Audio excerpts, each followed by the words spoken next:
Is it on?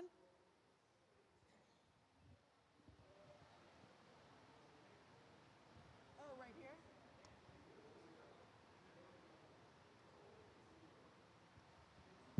Hello?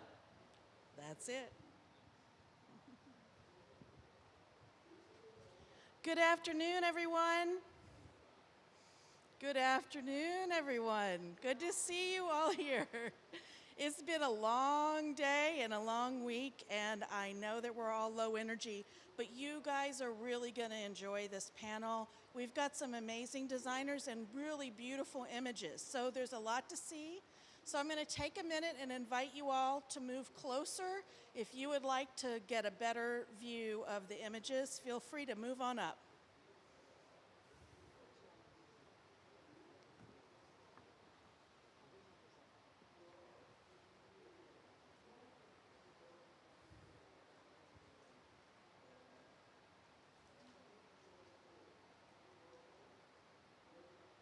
I feel like I should be singing right now, but I'm not going to. So great having you all here today. You are here for Planning, Design, and Development in the Global South, the how-to for people and the planet. And we're going to be talking for the next 90 minutes about carbon mitigation and resilient solutions in the built environment. I was thinking earlier today, okay, better? I was thinking earlier today, climate change is at once 100% global and 100% local. And that's interesting when you think about it from a buildings perspective. A changing climate, you see the effects locally on the ground. And buildings are exactly the opposite. Our cities and buildings are hyper-local, and yet the impacts that they have are global because of the carbon emissions that they create. So I wanted to just start this session by taking a minute to ground ourselves in the local.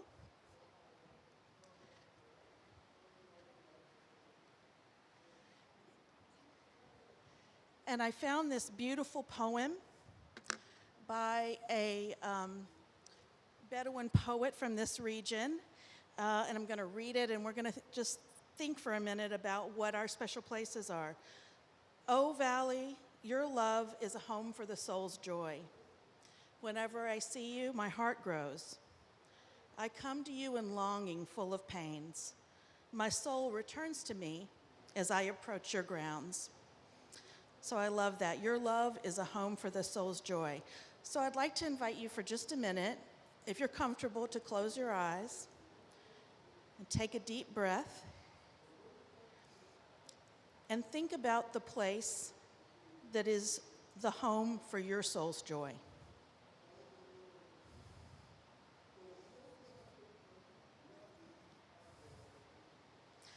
That place for me is the park near my house where I take my kids to swim in the summer and sit with my dog in the winter and contemplate life.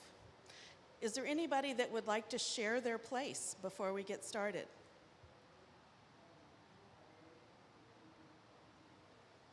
One courageous person. So I absolutely feel at home. I have a small house in the mountains, about 50 miles from Islamabad, and I can see the mountains in the difference, the valley, and lots of pine trees, and I absolutely love it. Whenever I go there, it's rare, but that's really the place. That sounds beautiful. There's a part of my backyard that when I was little, it was the playground that my dad built. Later, when I grew up, it was a chicken coop because I really wanted chickens. And then later, after the last chicken died, we tilled up the ground and made it a garden. And in each of those ways, that has been the home for my soul's joy. So thank you for the question, Lisa. So there's an old bridge near my house that I walk out to. It's been there since the 1650s, and it used to connect the islands on the other side of the intercoastal waterway, but it's burned out a long time ago, and now it's just a place to launch kayaks and walk. And So every morning now for about 43 years, I've watched a different sunset every morning, right?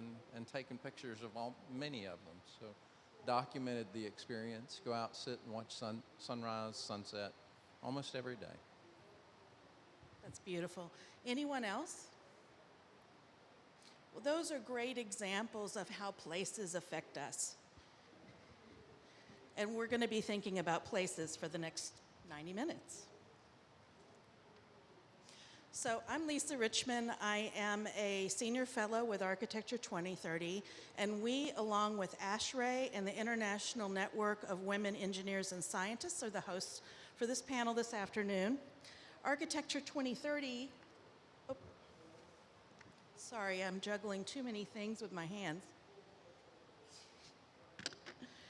Architecture 2030 works to rapidly decarbonize the built environment, convening industry leaders in architecture, engineering, planning, landscape architecture, and construction around a collective commitment to zero carbon.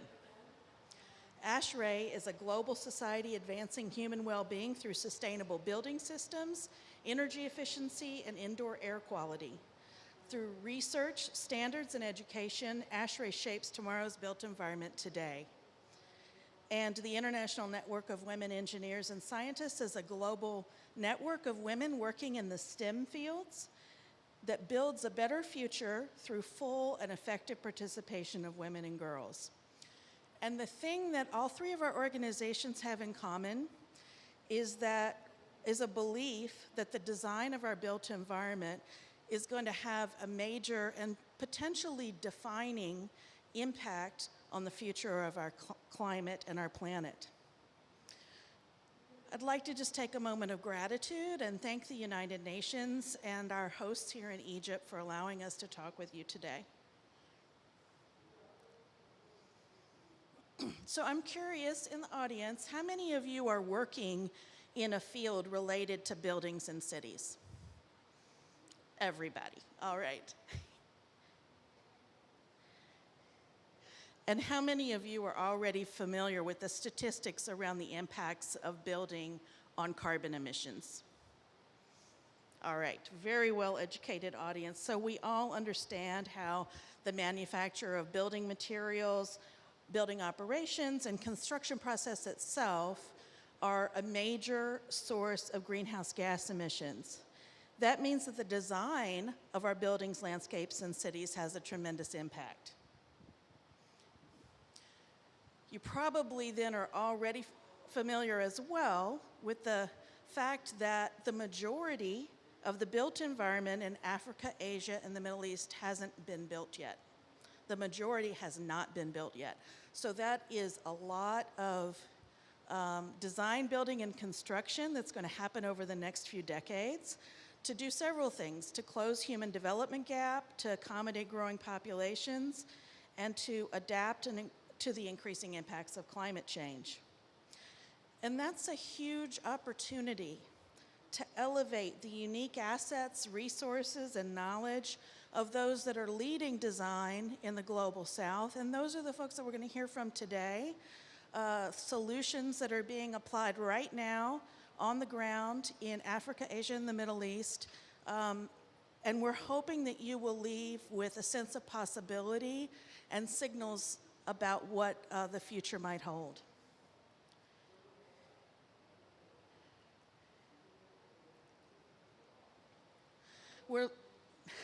Thank you, Pamela. We're lucky that designers are solutions-oriented people, and all of our panelists talked with me about that. And we recognize that an upfront investment in design thinking can pay huge dividends. We don't need new technologies. We don't need to wait for something to be invented. And often cases, we don't even need to invest more money if we're thoughtful at the beginning of the design process and make good decisions. That has a very, very powerful impact on both the carbon and resilience dividends that development will pay back.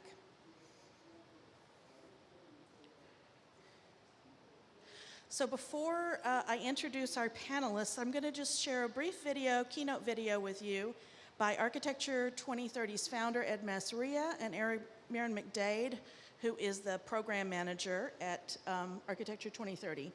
Ed Mazria is the founder of Architecture 2030 and has galvanized the building industry to work towards a zero carbon built environment. As an internationally recognized architect, author, researcher, and educator, he's redefined the role of architecture, planning, design, and building in reshaping our world. And Erin McDade leads Architecture's 2030's wide-ranging public policy and embodied carbon initiatives. Her work focuses on data-driven solutions for the building sector.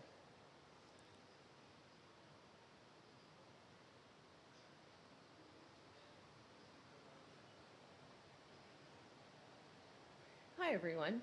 This session is the how-to for planning, design, and development in the Global South, presented by myself, Erin McDade, and Edward Mazria of Architecture 2030. By 2040, population in the Global South is expected to increase by 1.21 billion people, or 90% of the total expected global population increase. 50% of this growth will happen in Africa, another nearly 30% in the Middle East and India, with the remaining Global South increase in Southeast Asia, Latin America, and the Caribbean. In order to meet the needs of this significant population increase, the Global South will need 403 million new housing units, 3.63 million hospital beds, 522,000 new schools, and of course, enough infrastructure to support all of this significant development. Currently, the built environment is responsible for nearly 50% of total global annual emissions. So how we plan, design, and construct the built environment may very well determine the fate of the planet. But we have the tools and strategies to plan, design, and build sustainably, equitably, and with zero carbon emissions today. And with that, I'm going to pass it to Ed to tell you how we're going to achieve this. Thanks, Erin. So how do we achieve a zero carbon built environment? Well, it's a two-step process. Step one is planning, design, and construction. Step two is adding the renewables to get us all the way to zero carbon. So planning, design, and construction. Those are strategies that we use to get the 70 to 80% reduction all the way to zero carbon. That's everything from growth boundaries in urban areas to transit development, to walkable communities, urban agriculture, everything down, way down to the building scale, the form of a building, where you put the glass, how you shade the glass, the materials we make the building out of, the construction types, passive heating, cooling, and daylighting strategies. All of that will get us 70 to 80% of the way to zero carbon. And then to get the other 20 to 30%, we add renewables, everything from on-site solar to utility scale solar, wind, hydro, and geothermal. And we know now that solar is the cheapest electricity in history. That's confirmed by the International Energy Agency. All of the strategies to get to the 70 to 80% reduction are contained within the 2030 palette. You can find it online at 2030palette.org. It's a free program. It's everything from regional strategies, cities and towns, district strategies, site and site development strategies, all the way to building design and building construction material strategies. You can find that all at 2030palette.org, and it's free. Here's one strategy, for example, heat island mitigation. You can see there are tools and resources. There are links to these tools and resources. And there's also in every strategy a rule of thumb. So in this case, if we want to reduce the heat island effect, if we increase the canopy in a urban district, for example, by 10%, we can reduce the midday maximum temperature by 1 degree C. So it has all sorts of other strategies for heat island mitigation. This one is transit-oriented development. For example, how do we develop for public transit? Well, we could establish transit-oriented development. We can establish those stops within 400 to 800 meters walking distance within an area, so that you increase the ridership on public transit, and this way make it financially viable. Other strategies, for example, at the building scale, what is the optimum form for daylighting a space so we don't need any lights on during the daytime, especially in day use facilities? Well, the rule of thumb is 4.5 to 9 meters. That's how much daylight you can throw, for example, from a window on a outside window in a space, and you can do it from both sides. The 4.5 meters is for task daylighting, and the other 4.5 further inside the building is for ambient daylighting. Here you can see task lighting from both sides. So this is a 9 meter wide floor plate, and you can see beautiful daylighting in this hospital in the global south. And here you can see a much wider floor plate, probably 18 meters. So you can see 4.5 from each side for task daylighting. That's where you're working and doing all the other things. And for circulation and storage and things like that, the other 4.5 coming in from both sides behind that is for ambient daylighting. So you can create a wider floor plate. So that's the guideline, the rule of thumb for daylighting design. This is double roof, and here you can see a beautiful double roof on a school. And the rule of thumb is in hot climates, you can incorporate a double roof separated by an air cavity from the roof of the building, and that shades the entire roof of the building. And if you extend that roof line over, you could shade the walls also and outdoor spaces. It's beautifully done in this school in the global south. You can also extend the roof line over multi-story buildings, for example, and use a double roof in that case. And here you can see a nice example of shading the roof and the outdoor balcony spaces in a multi-story building. Now, solar energy, actually energy, is distributed free to every place on the planet. You don't have to dig anything up. You don't have to clean it. You don't have to transport it. You don't have to build facilities to burn it. This is energy, solar energy, that's distributed free to every square meter on the planet. In the global north, it's roughly 2.6 to 3.8 kilowatt hours per square meter. That's how much energy you get on a square meter on a daily basis. That's a daily average. But look in the global south, it's 5 to 6.2 kilowatt hours per square meter. That's almost double the amount of energy that you get free to every site in the global south, almost double what you get in the global north. So it makes sense to use that energy. And so we could say that the richest places in terms of energy distribution, free energy distribution, is in the global south. So I'd like to thank you all for attending the How To for People Plus Planet. Aaron and I would like to thank you very much, and we'll now continue with the rest of the program. Thanks again.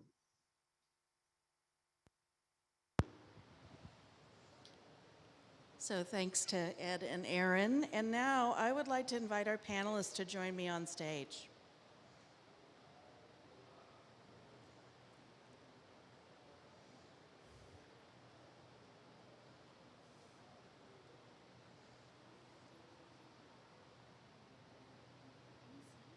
Any seat is fine. Doesn't matter. Actually,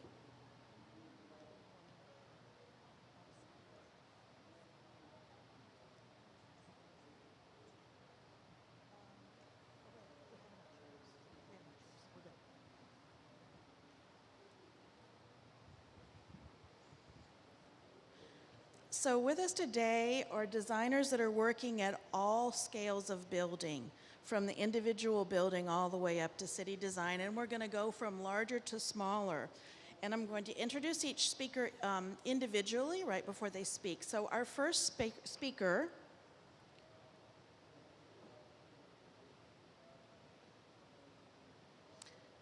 is Ghaith Tibi. Ghaith is an urban planner and sustainable development advisor at Arup, based in Dubai. He's got extensive experience in city planning and sustainability projects in the Middle East. As a strategic and integrative thinker, he believes in addressing complex urban challenges holistically and systemically. He digs deep to consider all aspects of an urban context, physical, economic, and sociocultural, because he believes we can only solve problems if we understand their root causes. And he's joining us virtually today. Good afternoon, everyone. It's a great pleasure to be with you remotely to talk about cities and sustainable cities, more specifically at the COP27 this year. Let me start by thanking Architecture 2030 and partners for hosting this panel. It's a great honor to be on this panel and talk to you today about sustainable cities. My name is Ghaith Tibi. I'm an urban planner and sustainable development advisor based in Dubai, and my experience over the past many years has been on cities advisory work in the Middle East. And today I want to talk to you about 5 key principles that I think are needed to plan in a more sustainable way future cities. The first principle is about the establishing of the need for building new. And I think it's really crucial that we think about existing cities and the capacity within those cities to accommodate more people if we rethink about how we currently use the existing cities we have, how much space that we can really reuse, repurpose, how much buildings that we can refurbish, repurpose, or even change their form so they're more able to accommodate people and leverage existing infrastructure and the spending and the investment that's gone into building those cities. I think it's really crucial before we think about building new to check in our cities where are those opportunities that we can tap into to leverage what we already have in place before we start spending money, land, resources into building something new. The second principle is about how much do we need to build. Assuming we establish that there is a need to build new, I think the second question should be how much do we need to build? Because of course we all know how difficult it is to project growth, be it economic or population. It's also difficult to predict when that projected growth is going to happen. And so we really need to be careful about those projections and those assumptions that we use every time we're planning to build a new city. So I would encourage us to think really hard about how much should we build, when, before getting into the mode of production, the mode of expanding the cities we have or building completely new. Really, I think we should be thinking hard about those projections and be really careful how much we build before it's too much too late to go back on the investments we've made and the built environment we've invested in. The next principle is about where should we build. That's really a crucial question. And I think it's one of the key questions that have significant impact on the environment, but also on the economic and social aspects of our cities. And I think this is one where a lot of times, even cities with best intentions got it wrong and chose locations that did not support their aims and the vision they've set out for their project. And we ended up with almost ghost towns in the middle of nowhere with buildings that were designed to be extremely efficient, but because of the location of those cities, they were almost abandoned cities, and a lot of money, resource went to waste. So it's critical that we think about where we locate those city expansions or new cities of the future. And I think a starting point would be, let's stay as close as we realistically can to existing established cities, to leverage the existing infrastructure, to leverage the existing social networks, to leverage the existing community and business networks, and avoid starting from scratch, because I think we all know that cities take a lot of time to get established and to evolve. And so the best way, I think, for new cities to flourish is to have to build on the existing cities and on the successes of the existing cities instead of starting from scratch. The fourth principle is about the built form. What built form should we use when we build new cities? And I think this is, again, really key, and that's why it's one of those 5 principles I'm sharing with you today. What form we use determines a lot of things on the investment we're going to make, monetary investment, but also on the land uptake, also about the social and economic qualities of those cities. And so it's really important that we get this right, and it will be different for different cities, different contexts. However, there are common threads there that we always, as planners and decision makers, we need to take into account.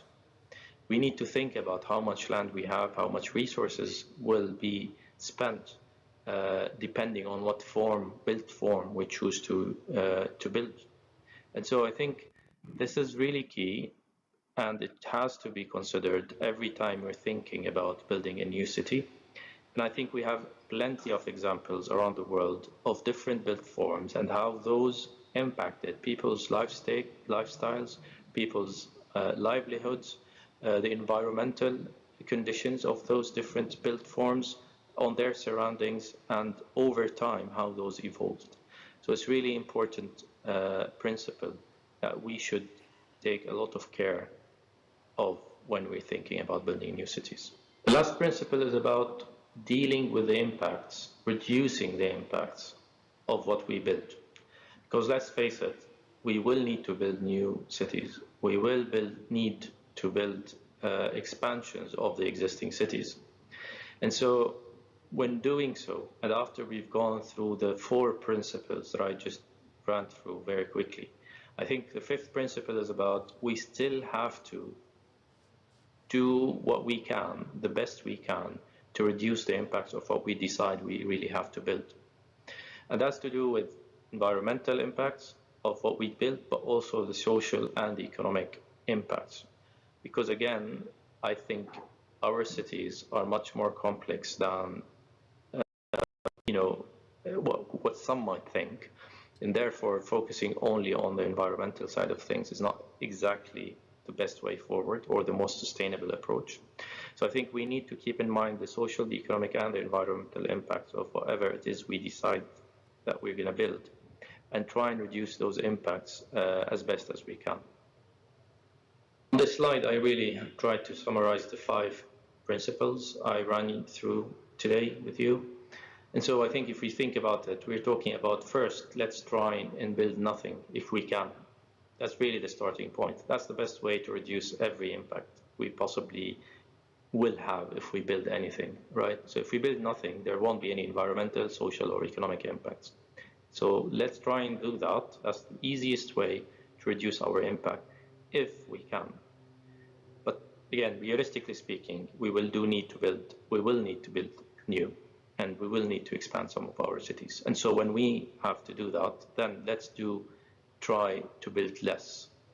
Let's try to build less, because this means we have less impact if we do build less. And then let's build clever. Let's think about where should we build. Let's think about how should we build efficiently. And that's the 4th principle. Let's build efficiently. Let's pick the form of the built environment that's most efficient and effective in addressing the real needs of our communities and the population growth. And lastly, let's try and minimize the waste and resources, be it monetary or natural. Let's try to minimize the impacts of our development and our new built forms across the global south. Those are really the 5 principles I wanted to share with you today, and I hope you find these useful, and I look forward to having more discussion around those points in a few minutes. Thanks a lot. Great to be with you. Thanks again, Architecture 2030, for hosting this panel. And Ghaith will be joining us live for Q&A from Dubai. And we've got a wonderful twofer because his wonderful colleague Amina Desai is with us as well. She's an urban designer at Arup's Johannesburg office, and where she's focused on how we can meet Africa's growing urbanization challenge sustainably and in a manner that's inclusive. So the two of them are going to be available to help us with Q&A. Thank you. And now it is my great pleasure to introduce a force of nature, Kotchakorn Voraakhom. She's a landscape architect from Thailand who designs green public spaces that tackle climate change in dense urban areas. She's chair of the Climate Change Working Group at the International Federation of Landscape Architects and founder of the Porous City Network. Her work's intimately connected to the place she's from, and her design practice deeply engages climate-vulnerable communities. And she is a powerhouse who lives her belief that actions speak louder than words. So, Kotch, do you want the handheld or? Yes. Can I have a slide? Thank you. Sawadee ka. Thank you, Lisa, and thank you, Architect 2030, and thank you, all of you, to be here with me. Slide, please.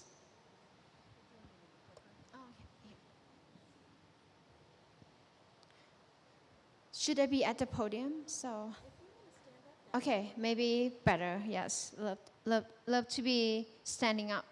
So yes, my name is Kotchakorn. I'm from Bangkok, Thailand, and we are representing the landscape of IFLA, International Federation of Landscape Architects. We represent 77 nations, 27,000 of landscape architects around the world. It's a lot of us. And this is our team, and Pamela is here with us as well. And we actually a profession, and I myself was listed as a 15 women leading against climate change with many other leaders from other professions. And last year was on the speech of Sir David Attenborough and about how we can do with our global south. And nature-based solution. Today at COP is a Biodiversity Day. And we talk so much about nature-based solution, ecosystem-based solution, but for us, it's a landscape architecture. We have been doing this for decades, centuries. When you talk about architects, we know exactly who we like. But when we talk about landscape architects, we can't think of any. So what we did is actually, this is from the home state, Central Park, Highline, New York, and many more. This is the profession, how we start this nature-based solution. And I'm very glad that one of my parks from the Global South, from Bangkok, was listed from the UNEP as a case study of making city and town livable lesson from Bangkok, and actually a case study for many cities around the globe. This is Bangkok. This is the impact from 2050, 10 years ago, but this is a recent one. So the impact of climate change really make us understand differently how we understand about the climate change. And this is me, myself, experiencing flood when I was super young. And this is what is flood look like when we experience right now. This is our daily life, very normal, with only 15 minutes of rainfall. Sea level rise, PM 2.5, 15 million people living in such on the wetland. I think we, at the point, either we adapt or we die. So this is the park, influence from the climate situation in Thailand, and it's actually really simple. With the nature-based solution, we just incline a flat city and collect every drops of rain. And with the green roof, wetland, detention pond, and you can name it with the native plants. This is actually nature-based solution. You have to learn from nature, and the nature itself will figure out. But with that, I'm very honored that Mr. Antonio Guterres, of course, #1 here at COP, every COP, he actually went to the park and giving a big support to this Global South solution. It's also benefit to people. And I'm sure that when you include architects, engineer, but don't forget us, landscape architects, we actually can implement things better. The role of us in mitigation, and we only been taught through adaptation. But when we heard about politicians talking about 1 million trees, let's plant a lot, but it's actually destroyed so many things. Maybe it's good in the beginning, but these plants soak up so much water that many of the solutions can actually create more problems in the future. And we name it as nature-based solution. And this is another report from the trouble of the tree afforestation in Africa. So we have to be very specific because we work with ecosystem. We're not working only about quantity, we work on the quality of how things should be. So landscape architect, integrative mitigation and adaptation, and that's what we need for the Global South. The inland flooding, this is very normal situation in the Global South. Dams, concrete, engineer solution. This is what the Venice of the East look like nowadays.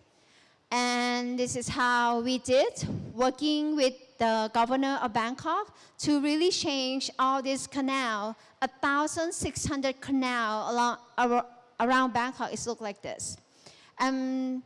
So this might be very normal solution for the global north, but for us, this is like innovation. This is the first step, and we actually need more help on scaling up this thing with the nature.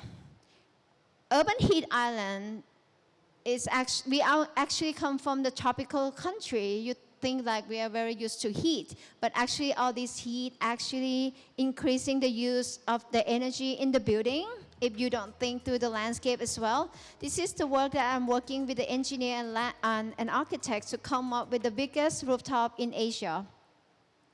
And it's actually coming from the local knowledge of rice terraces. We can motivate more ideas from the local wisdom that how we as a human used to live with nature harmoniously and put that with technology, and we better off with a new space, new place, new solution. We need a new solution, and that's how we together with Architect 2030, we need new innovation. Solar roof from this building pump up the water, slow down the runoff 20 times, and give us food, organic food whole year round, and also a case study for a younger generation. How many roofs can turn into healing garden, food source, and this is like what the first speaker has mentioned. We cannot build new all the time. This is an existing infrastructure in the city for 40 years, so we actually really put it into the pedestrian bridge, the park bridge across the river, and it's actually become a new landmark for Bangkok. So not just one benefit, but nature-based solution, landscape architecture solution can benefit many. Lifestyle of the people. But the most important thing is nature-based solution cannot do without people. We cannot just work from our office, but we need to talk to those who are in the front line.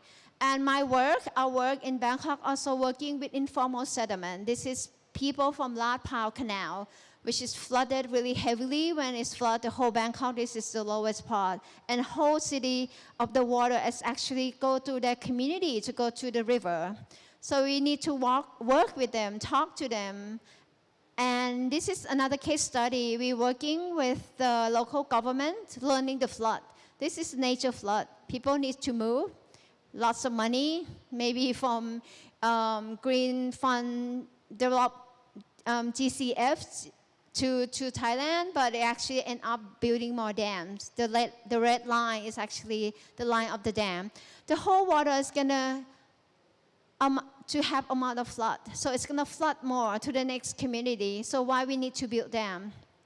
It's gonna flood ourselves. This is how we show as a landscape architect that the before and after impact when you change the nature, when you're not working with nature. This is how the lifestyle is gonna be, and it's gonna flood in front of the dam, flood behind the dam, And the lifestyle would change to the people of the global south. You fish, you walk across to pick the vegetable from your neighbor. You can't do that anymore because we're so afraid to get wet. And this is coming from the fear-based solution, not nature-based solution, what we are working on right now. And this is the picture from the canal in Indonesia. Some politician will say, oh, this is such a perfect, beautiful landscape architect of canal. No, this is like we are killing the canal, killing our river, not to move. And so from working with landscape architects needs so much for save the city in the global south. The engineer can do so much with the landscape. Working together, we come up with the green infrastructure. And this is where my regions belong. And this is how we're gonna flood soonly. And the sea level rise, South Sea intrusion. And I need to move sometime soon. According to the New York Times, maybe in 10 years or 30 years. So I actually would like to have our seat, our voice as a built environment designers, engineer, urban design, landscape architect, working together with policymakers, finance people, and all these people that to come up with the right solution, because the solution that you invest is multi-million projects. And those multi-million projects couldn't just be a short-term solution. We should create a future solution for the next generation to come. Plant more tree rather than buy air purifier for your PM 2.5. Plant more tree rather than just, okay, I don't want to get wet, let's build higher dam and higher dam and higher dam. So that's my take as a landscape architect, as a representation of IFLA and many landscape organizations around the world. So thank you, and let's work together.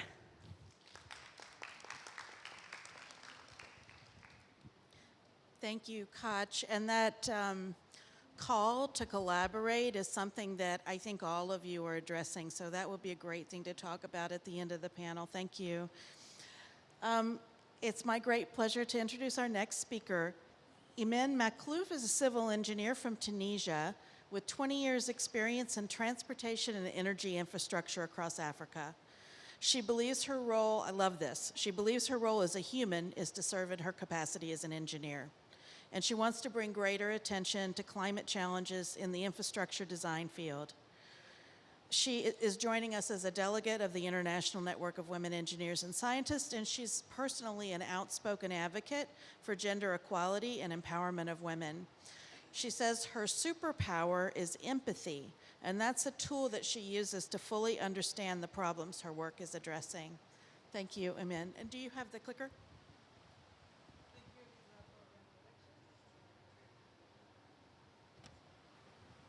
Thank you, Lisa, for the introduction. A good presentation, my colleague Ghaith and Kotchakorn. So I'm going to present to talk about infrastructure facing climate change. But before going to my presentation, I want to introduce my three friends. Fatimata. She's 12 years old. She's from Comoros Island. In 2019, the cyclone destroyed her school.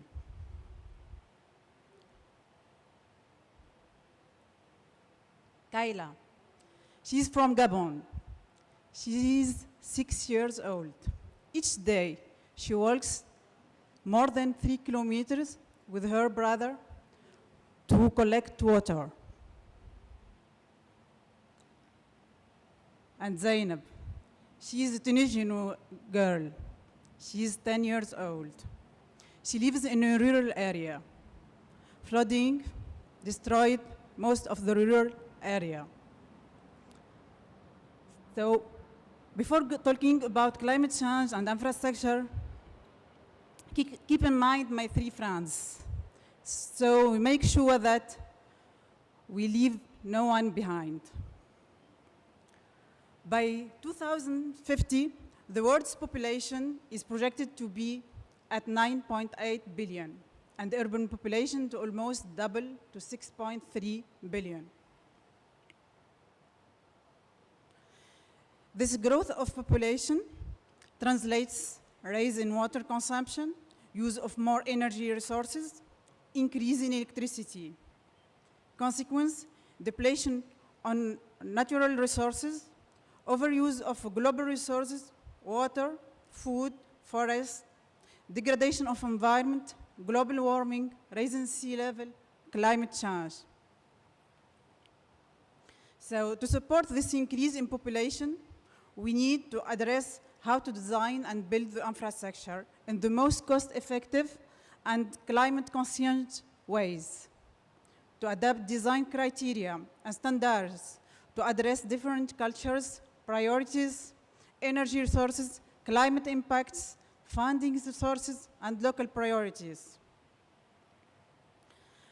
Climate change impacts are increasingly being manifested through changes in atmospheric and oceans conditions, continuous drop in rainfall, increase in annual average temperature, but also the upsurge in extreme events, tsunami, cyclones, sea level rise, droughts, floods, landslides, mudslides, rockfalls. So climate change have significantly impacted and overwhelmed existing infrastructure around the world. And the most impacted are vulnerable population. Access to clean water, affordable energy, safe transport are basic human needs. Around the world, millions of people lack of infrastructure, roads, bridges, water supply, to access basic services. It is thus important to pay attention to vulnerable population, provide them the basic infrastructure they need while mitigating climate risks. However, infrastructure is responsible of 79% of total greenhouse emission that contributes to climate change. Therefore, infrastructure must change to utilize less greenhouse gases, while at the same time, infrastructures need to become more resilient to climate impact. Therefore, addressing climate change in an infrastructure design and is fundamental and plays a key role in achieving the UN SDGs.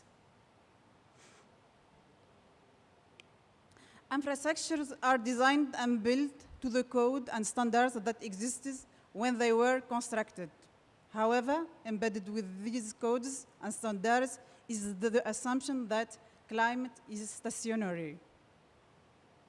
Now, with climate change, infrastructure design requires a reassessment of the relevance of the climate criteria currently being used to design all infrastructure. Infrastructures need to become more resilient to climate impact.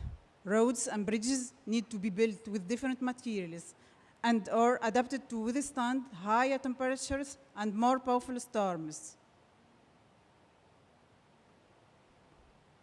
Cities have to design and build a new system to prevent flooding in streets and transport infrastructure.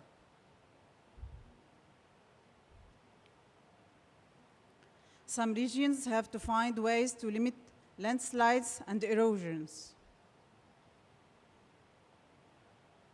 What is the role of engineering for climate change? Infrastructure engineers have important role in addressing climate change and supporting climate-compatible development, in proposing nature-based solutions to address both mitigation and adaptation to climate change. Design infrastructure with consideration to impacts on the environment, climate, and respecting sustainable development goals. Adopt more regenerative design principle for complete infrastructure system that match the goal of becoming net zero economies by 2050. Existing norms must be revised to prepare engineers for the change required to address the impacts of climate change on infrastructure. Develop an early warning system of disasters. Utilize engineering to enhance disaster preparedness for effective response and to build infrastructure after recovery. We need more diversity of engineers with different skills, backgrounds, and culture. In conclusion, it is possible to design and construct fully functional infrastructure that are ecologically responsive, integrate natural material, green plants, and resources efficiency. We have all a role to play in building a more sustainable and equitable world. Thank you. INWES program is to encourage more women engineers to pursue and advance STEM careers so that they can have a role to play in building a more sustainable and equitable world. Thank you.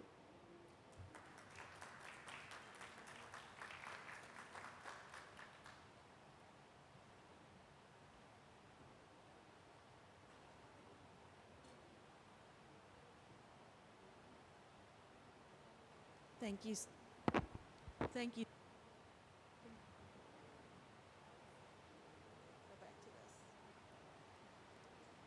Thank you so much, Imen. That was wonderful. Now it is my great pleasure to introduce our partners from ASHRAE, and we're really lucky to have two ASHRAE representatives here with us today, Farooq Mehboob and Dennis Knight. Farooq is ASHRAE's president, and he's the owner of Mehboob and Company with offices in Karachi and Dubai. He's been active in design of more than 600 landmark projects across Pakistan, Central Asia, Africa, and the Middle East. And he's leveraged his influence to advance sustainable design in his industry. His superpower is his ability to connect people across difference, or as he puts it, to make friends out of enemies. And after having dinner with him last night, I can tell you for sure that that is his superpower. After witnessing the profound impacts of climate change on his home country, he's passionate about building resilience through the power of design. And Dennis is ASHRAE's treasurer and serves as an ASHRAE Distinguished Lecturer, chair of its International Standards Advisory Committee, and vice chair of its Epidemic Task Force. His experience in the design, construction, operation, and maintenance of high-performance buildings spans over 40 years and over 100 million square feet of commercial, federal, and industrial building stock. Thank you so much for joining us, Farooq and Dennis.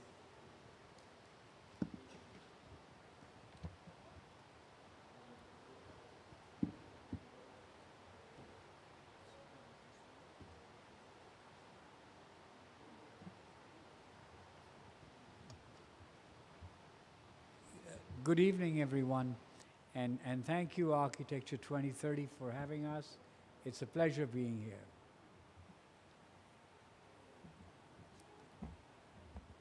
Building technologies in the global south have a rich history of relevant solutions to problems being faced today.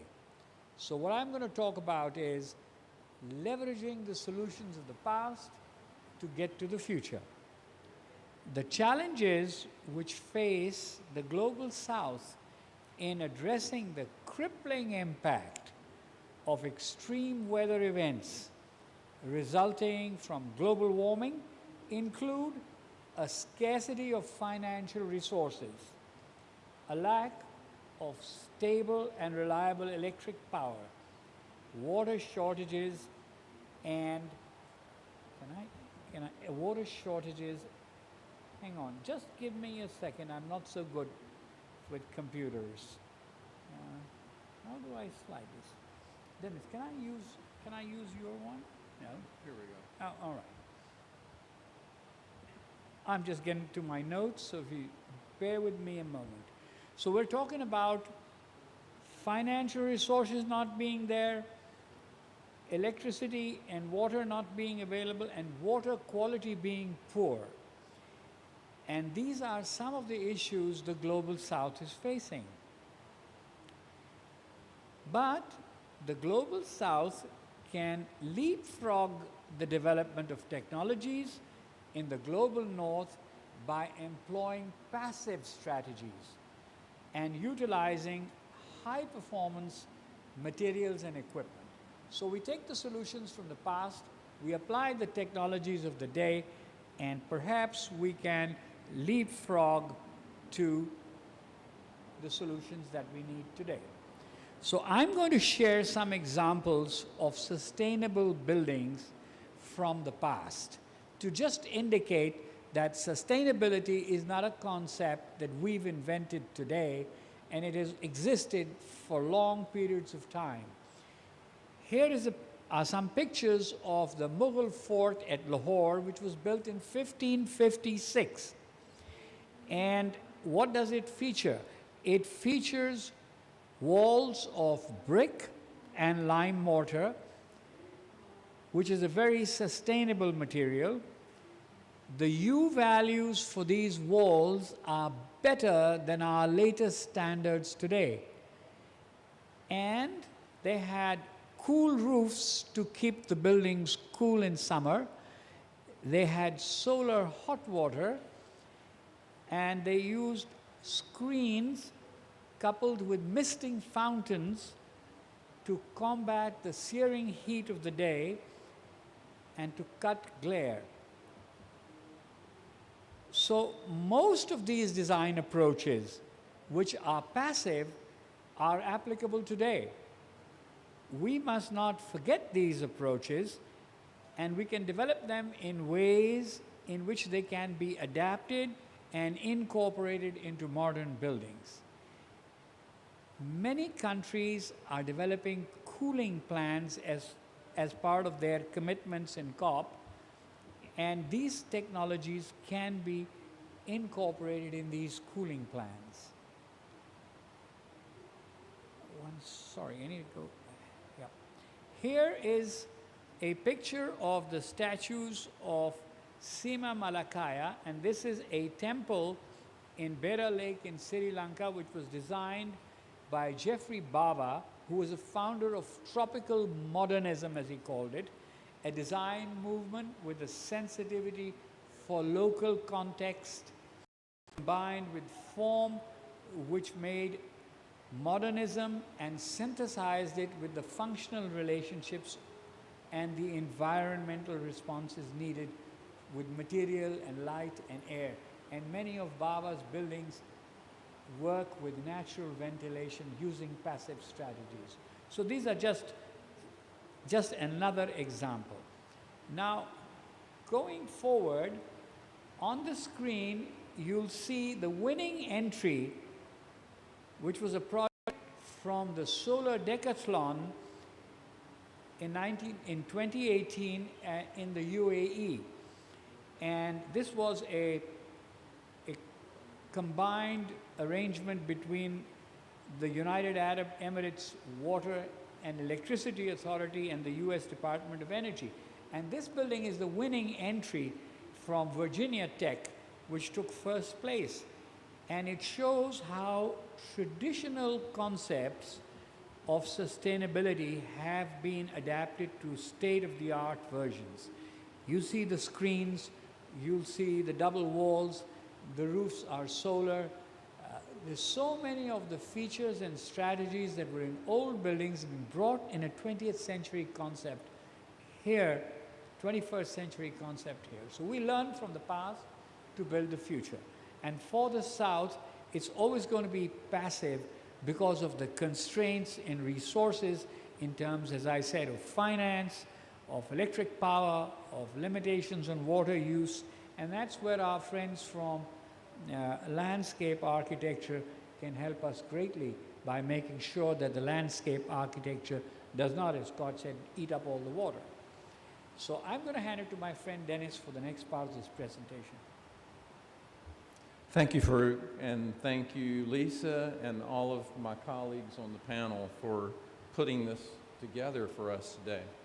So I'm going to talk to you a little bit about ASHRAE and let you know a little bit about us and what we're doing and what our members living and working here in the Global South are doing. So ASHRAE has been around since 1894. So we're 128 years old. We wrote, the reason we really were formed was to improve indoor air quality. And it was started with improving the indoor air quality of homes and residences that had unvented gas and wood-fired appliances and the things that does to us. So here in the Global South, we have 11,000 members out of our 55,000. So we have a large portion of our membership that actually work in India, Africa, South America.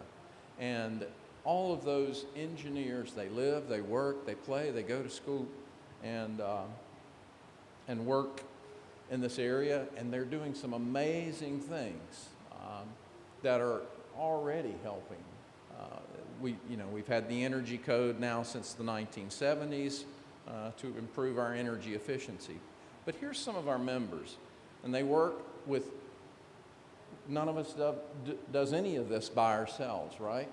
So we work with architects, engineers, civil engineers, landscape architects, structural engineers. Our members work in integrated design teams to advance those technologies and to help renovate, build new buildings, operate better. Operation is such a big key, and the key is to make these buildings safer, more affordable, more resilient, more energy efficient buildings. Our members are contributing to the development of adopting and adapting our standards. We write over 170 standards. We have about 5 or 6 that are really key and used worldwide, including the ASHRAE 90.1, which is an energy code and is being adapted by many of our local friends in the Global South to meet their local needs. So we're making our standards to where our chapters and members in the Global South are empowered to take those standards, figure out what works for them in their region, their climate, with their materials, and build better buildings based on their experience, their knowledge on the local communities. So one of the things this year, our chapters in Africa, in Nigeria and South Africa, participated in the UN's Global Alliance for Building Construction, the GABC, in creating what's called the Africa Roadmap for Buildings Construction, forging pathways to zero emissions, efficient and resilient buildings in the construction sector. Hang on just a second. I've lost my mouse. There we go. And so our chapters in Indonesia and Latin America are all working with the United States Department of Energy through their Net Zero World initiative to work all over the globe to accelerate clean energy and climate goals and to transition and transfer technology to each other and share ideas. So if any of us can do anything better or have a better idea, we bring it together, we collectively put it together and try to improve everything we do. We also are working with the Global Clean Energy Forum, which is 31 ministries in the Global South to share strategies and transfer technology. And finally, our International Standards Task Force is working to maximize the international impacts of our standards.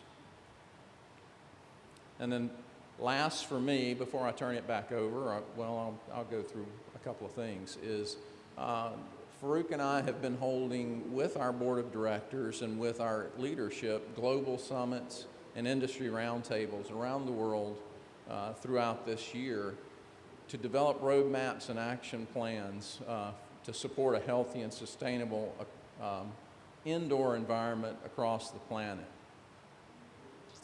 And lastly, we've just built a new headquarters, or actually we renovated a 1974 building. Again, using some technologies that Ghaith mentioned is to build less and not to build if we don't need to. So we proved we could take a 74 building, turn it into net zero energy, and we're going through our Scope 1, Scope 2, and Scope 3 audits right now and hope to be the first nonprofit organization to certify a net zero carbon emissions building here soon. Thank you. Farooq? So, the last 30 seconds. ASHRAE is working to partner with, we're in discussions with the government of the UAE to develop an air conditioning solution which is based on solar heat and uses no water. And if that solution comes about, it'll be a game changer because it'll take away the factors of the shortage of electricity, the need to build power plants and emit carbon, take solar heat, turn it into air conditioning. So innovative systems and technology is the forte of ASHRAE. There are some of the other projects which we've gone. We're running out of time, but I'm just going to take the last one here. This is a building in Islamabad which is new. It's a corporate headquarters, and the walls are rammed earth 600 mm thick. And there are huge overhangs, courtyards, water spaces, all the things I showed you in the beginning in the fort. And those are applied in a state-of-the-art building. So ASHRAE, with its members, is working around the world to provide the solutions both for the global north and the global south. Thank you very much.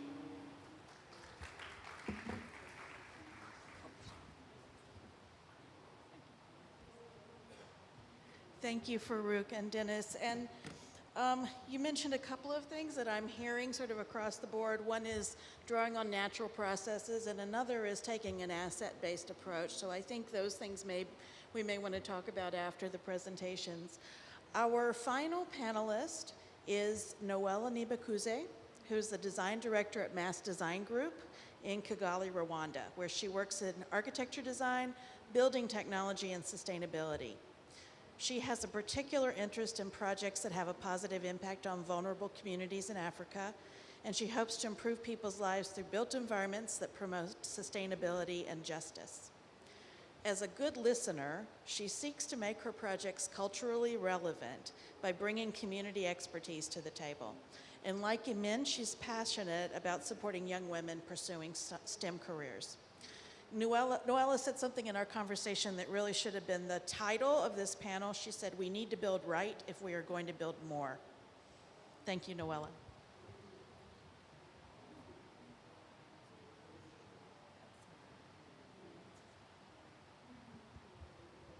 Thank you, Lisa.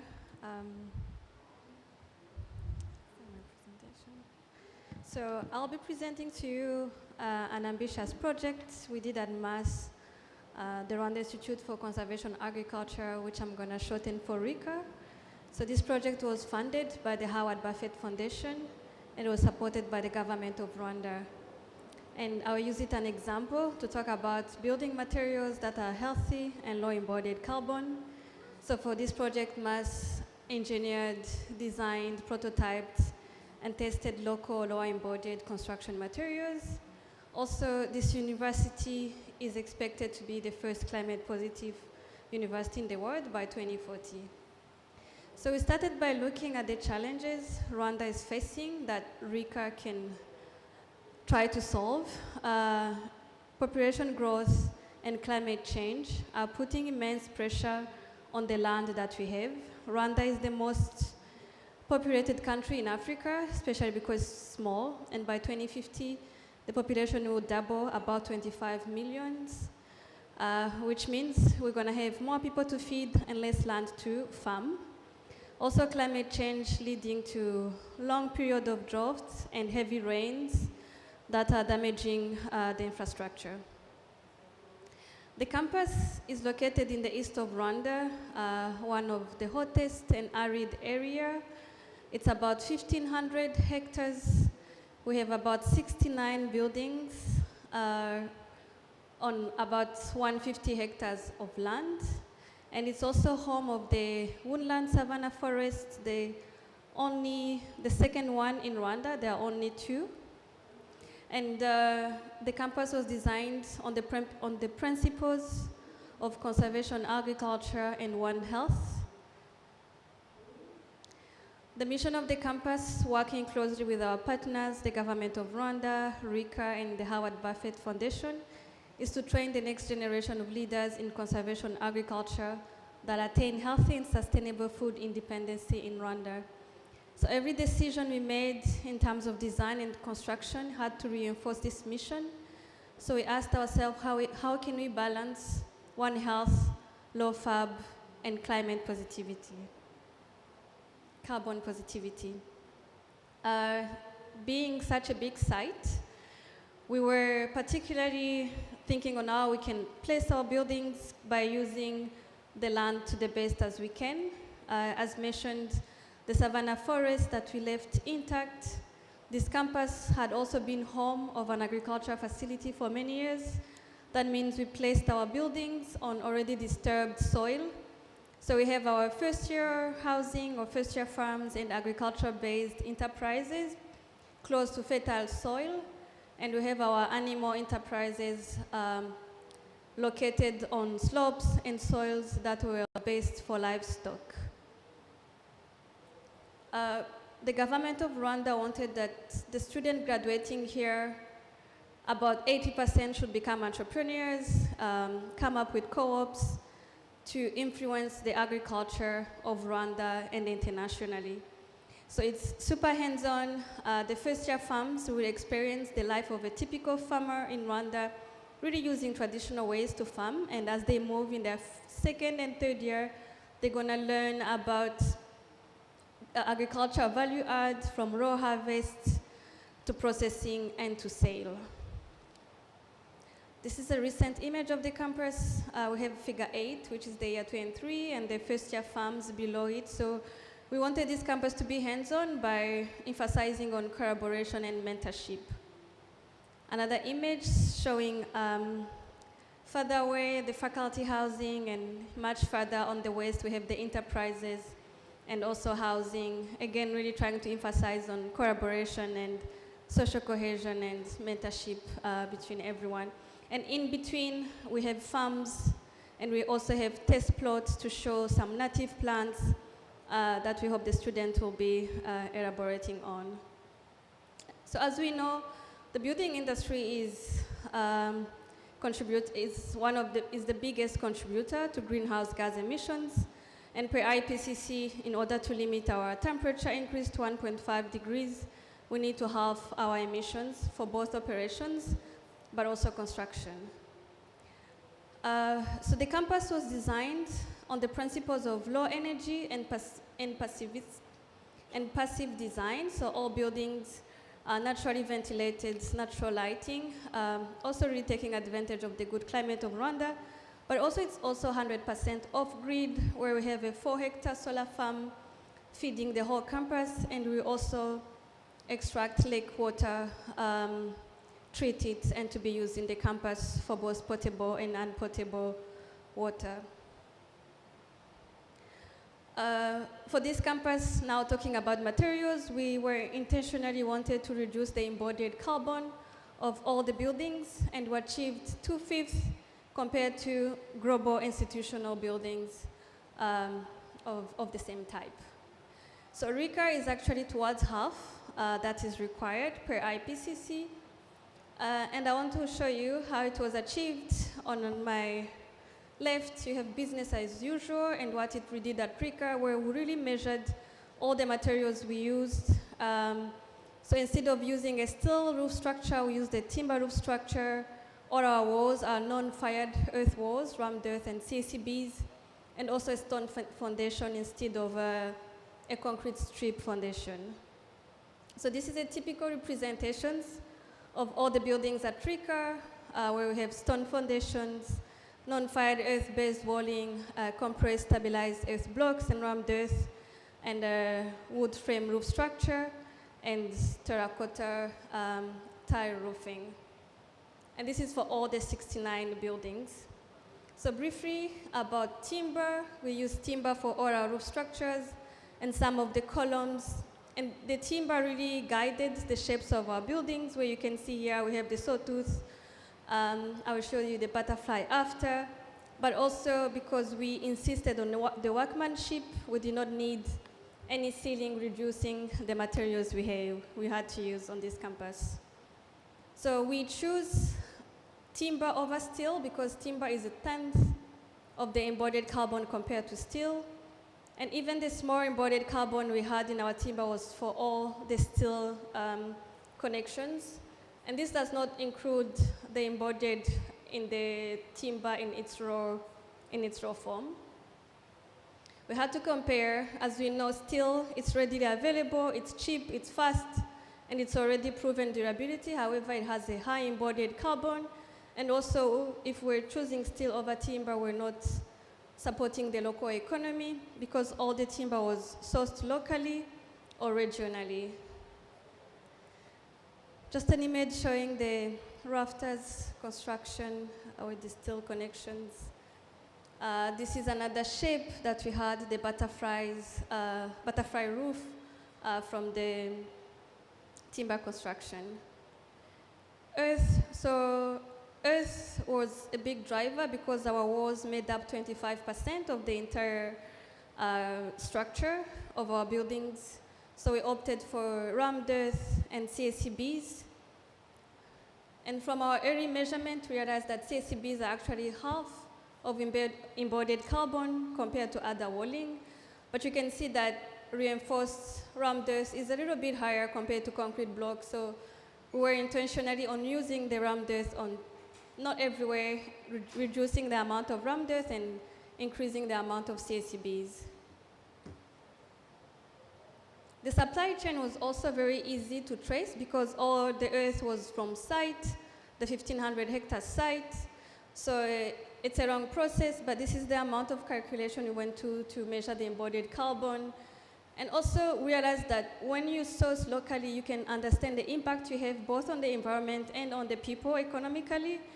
While if you source far away, you won't really have that impact you want.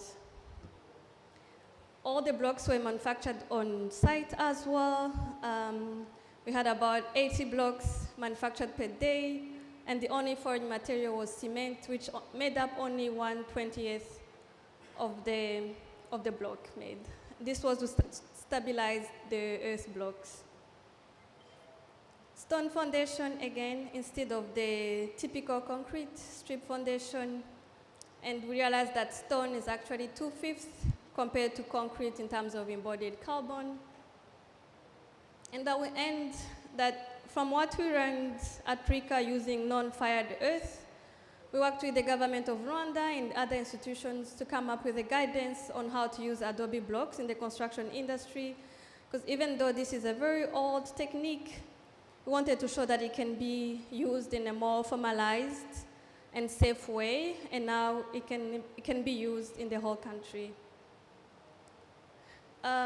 We were also fortunate to plant about 40 hectares of native savanna plants on site, and that means the sequestration of the reforestation will make this campus climate positive by 2040.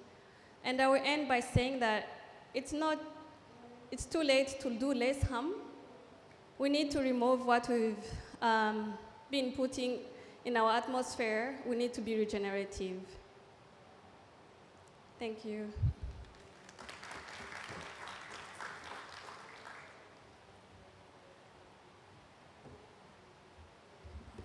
Thank you all for those great presentations. And before we continue, would you just join me again in giving a big hand to our panelists and the wonderful work that they're doing. So I have a few questions to get us started, and then I hope that you do as well. And actually, Kathleen, I'll get you to pass the mic in a minute.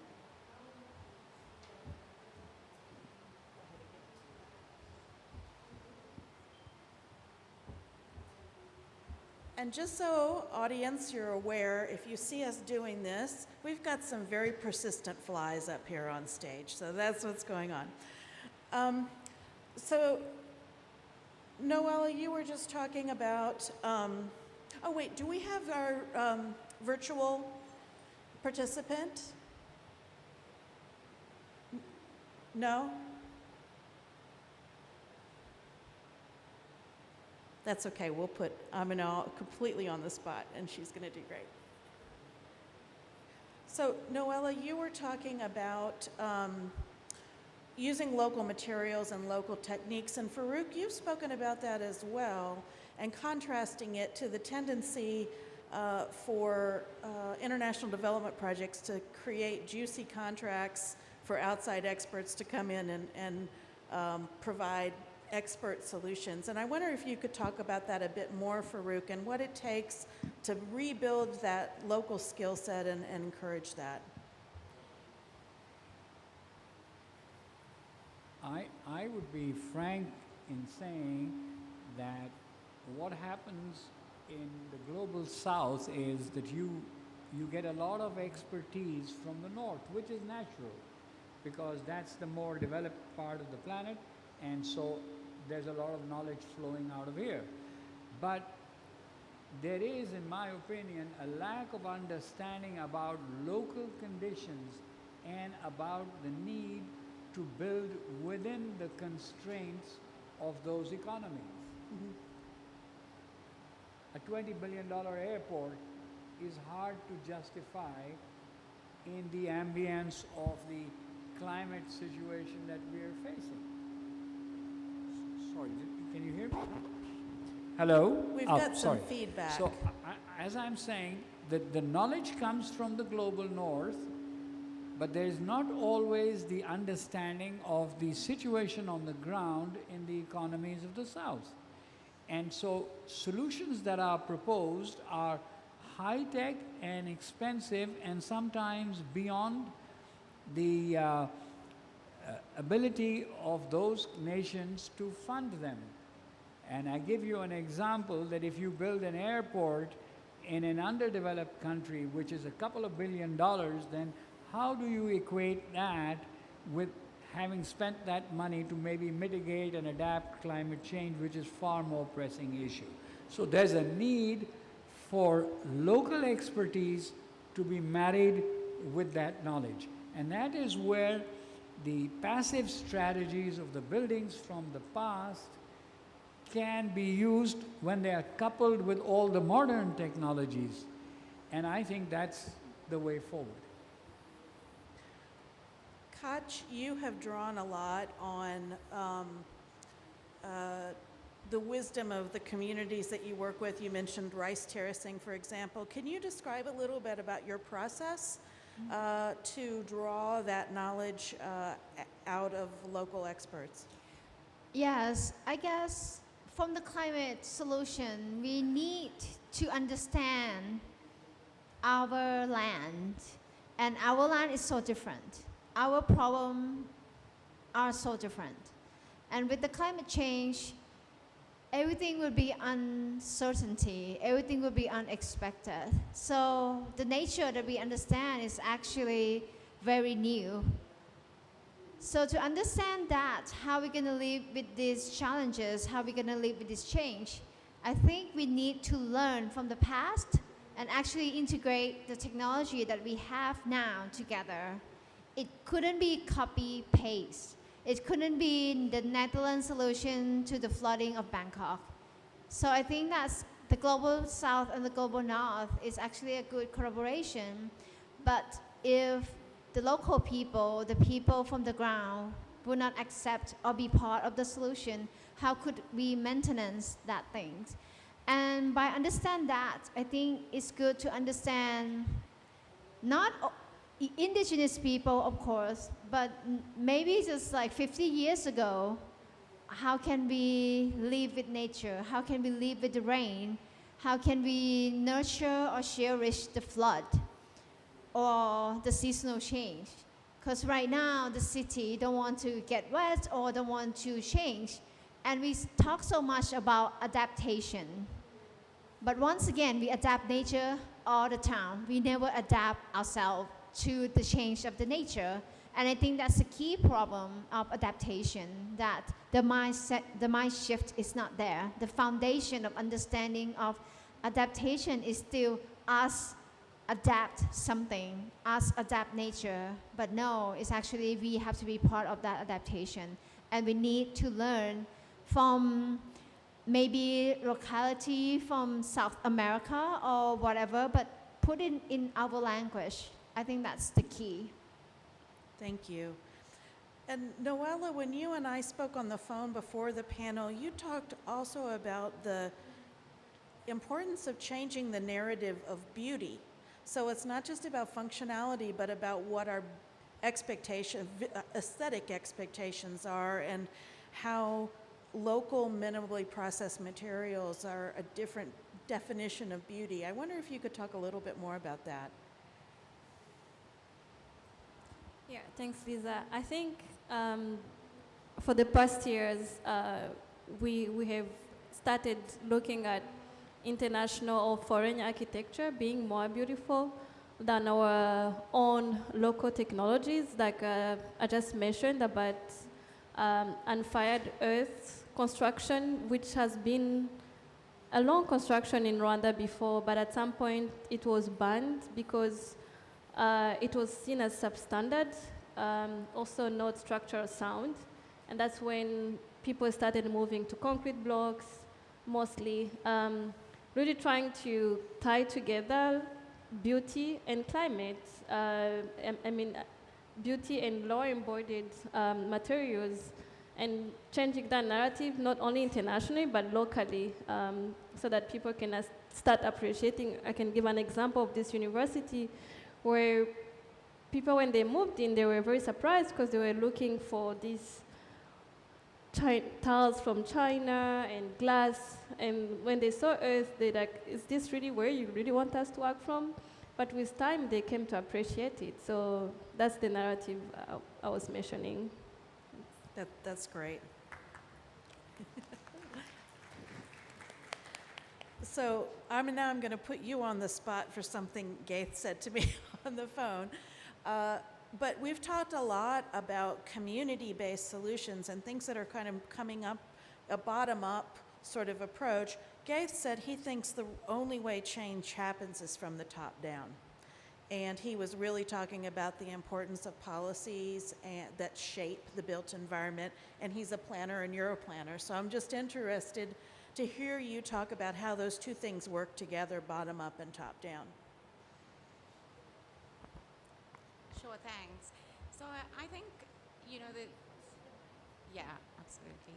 So I think that one of the key things that Ghaith was highlighting is really our role in urban planning, and especially to meet these challenges of the kind of city growth and the pace of that growth that we have in Africa and the Middle East, is that it is so important for us to play a role in directing that growth. And I think what everyone on the panel has highlighted is really this need for action at these multiple levels, that it isn't an either-or kind of situation, it's all of those things, but really important from the top down kind of thing, that we have the right policies and those right decisions about how we place, how we build cities and where we build them, that don't lock us in to poor decisions in the future, so that we don't create cities where it's really difficult to implement public transport solutions or nature-based solutions, or that lock us into like really carbon-intensive futures. So I think that relationship that we're talking about is really enmeshing those bottom-up and top-down approaches. Yeah, totally get that. Imen, I have a question for you. We're talking a lot about cities, but I know a lot of the places you work are rural. And I'm just wondering, are there special challenges in working in rural environments that haven't come up in our conversations yet? Yes, rural areas presents particular challenges in terms of accessibility and mobility. Access for agriculture, for women, for health, for women to go to health center, for kids to go to schools, and so on. So those are basic needs for human. but in rural area, there is many, in particular in African region, there is many regions still lack of those basic infrastructure. And always the challenge in terms of infrastructure is to find a solution, a low-cost solution. And this needs an effort to think differently, not to design infrastructure for machines or for vehicles, but design infrastructure for human needs, with respect to climate and environment. Thank you. And I recognize we're out of time, so I'm going to do one lightning round, but then I'm going to invite you all to continue a conversation with these amazing designers tomorrow. So, lightning round. Koch, you said to me, we need to extend our work outside of our safe zones. And I would love to hear one sentence from each of you. What does it mean to be outside of our safe zones? And Koch, I'll put you on the spot first since you were the one that brought that up. I think this is not for our profession, but it's for all. So to be dancing on the edge, you have to be courageous and you just got to be human and talk to human rather than sometimes we have to take the hat out and really connect with people. And I think that's very key to our profession. So, yes. Great. Amina, I'll put you on the spot. What does it mean to be outside of our safe zones? Sure, thanks. So I think for us to be outside of our safe zones has really been to look at how we can increase our impact and to start engaging with the kind of problems that we might, and in the kind of context that we might not necessarily have worked with in the past. And that's really extending the impact we make with people in informal settlements or in the resilience work that we do, and really looking for ways to kind of extend that impact out of the work that we're really used to. I love that. Imen?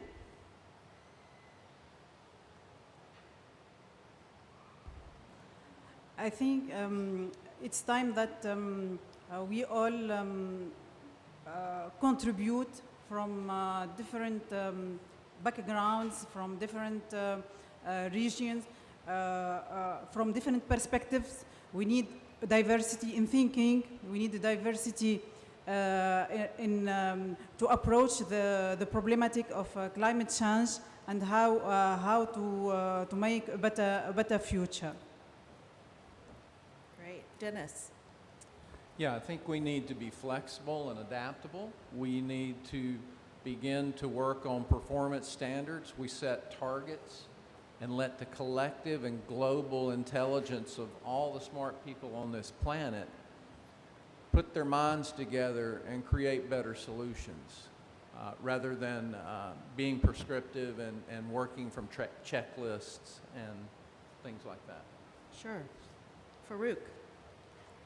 So it's very safe for engineers to work to codes and standards and so on and so forth, and to give solutions which have been tried and tested.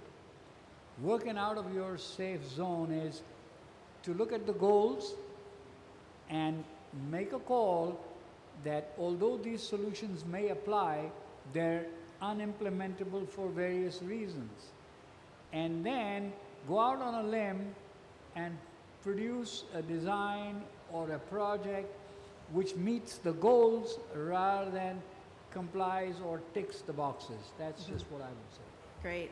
And Noella? I would say that we need to put ourselves in the user's shoes. The people who use our buildings, our cities, should be our clients and not the people who are providing the money. That's great. Thank you.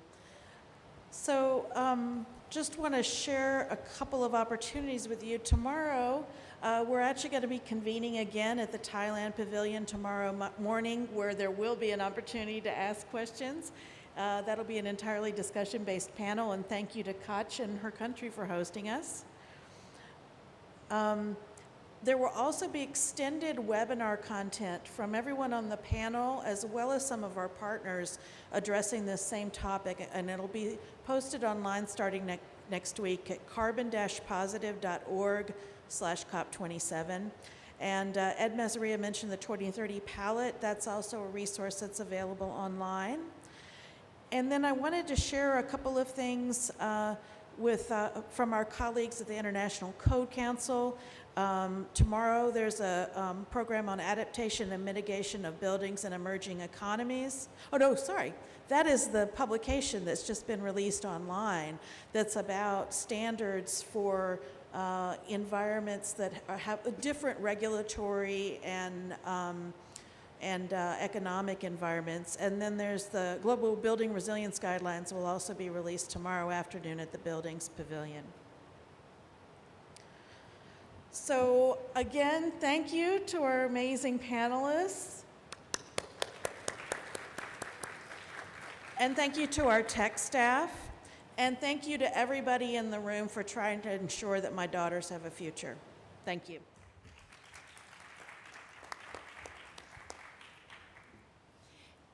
Can I ask something, Lisa? Yeah. Can the audience taking the group photo with us? I think we are coming from around the world and we need, Oh, that would be fun. yeah, maybe coming on the stage together, please. I love that. Yes.